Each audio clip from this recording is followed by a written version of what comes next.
Are we feeding the insanity of mind and the planet by watching violence on the news, TV or movies? Who is watching the violence? The pain body. Who is financing all these violent films? Pain bodies. Who makes these violent films? Pain bodies. Make them, pain bodies watch them. Pain bodies love them, pain bodies pay to watch them. But now we have a whole industry designed to feed pain bodies. Why else would anybody watch violence on a screen and pay for it and sit there and love feeling bad? Oh, dreadful, dreadful, but they pay to get in.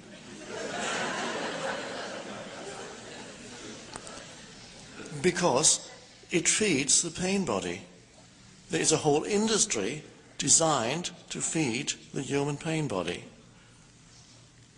Amazing. And no talk about let's abolish violence. Politicians say let's abolish the violence on TV. They won't, because there's a great demand for it. Who is demanding? Pain bodies.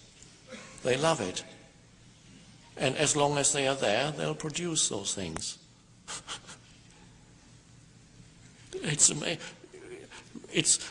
One doesn't see the madness of our civilization because we are so used to it. But when you see it, it's almost funny when you see. It's a tragic comedy. But it turns into a comedy, begins when you watch it, when you watch your own tragedy and realize it as a story, when you watch your own drama and realizing as a mind-created fiction designed to give you a sense of identity in the absence of any true sense of identity.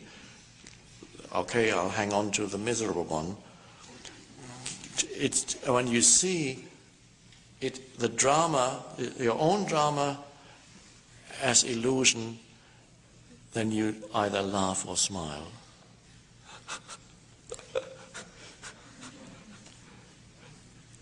And then you begin to laugh and smile a lot more when you see it around you. Sometimes when pain bodies arise while people sit in a group situation and the pain body is being addressed and something inside quivers. Let's get out of here. Somebody's looking at me. Pain bodies don't like to be looked at. I'm using looked at as almost a metaphor, which means to put the light of attention on it. Because they thrive in non-attention, inattention, if that's a word. They thrive in and through unconsciousness. When you become conscious and look at the pain body directly, it shrinks, it withdraws, it tries to get away. It might become extremely dormant. Pretend that I'm not here anymore.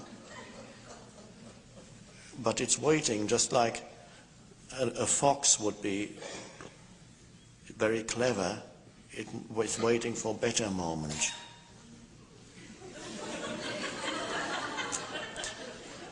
And so sometimes sitting here is not the best moment, but some heavy pain bodies have reacted in a group because they couldn't stand it anymore. They were being addressed directly. And suddenly they became agitated, and one person gets up and stomps out of the room, or even shouts, happened once, shouts something. This is all a load of rubbish, somebody in England once shouted. It's all a load of rubbish. And there was a pain body speaking.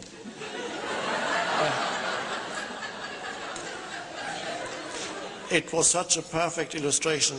It was just a small group I had then, 15 people or so, but it was such a perfect illustration of what I had just been speaking about that other people thought I had engaged an actor to illustrate.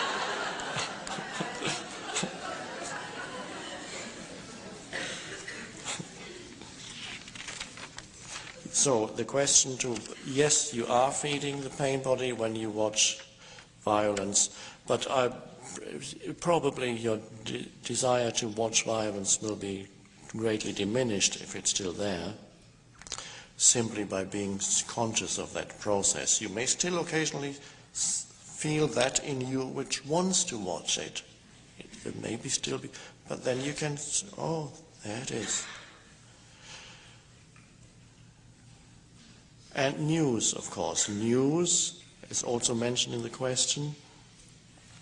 There are a few people in a few offices around big cities, and they choose what they give you, feed you as news. They choose, say, this matters, this is important, we are going to feed them this and that and that. And what they choose is an expression of their state of consciousness. And often the pain body is an important part of their state of consciousness. So what you watch is not actually the world news, is what a few people who embody a particular state of consciousness, and usually it's not the new one, choose as significant. And you can imagine what they choose, and you know what they choose. There's a lot happening that they wouldn't choose.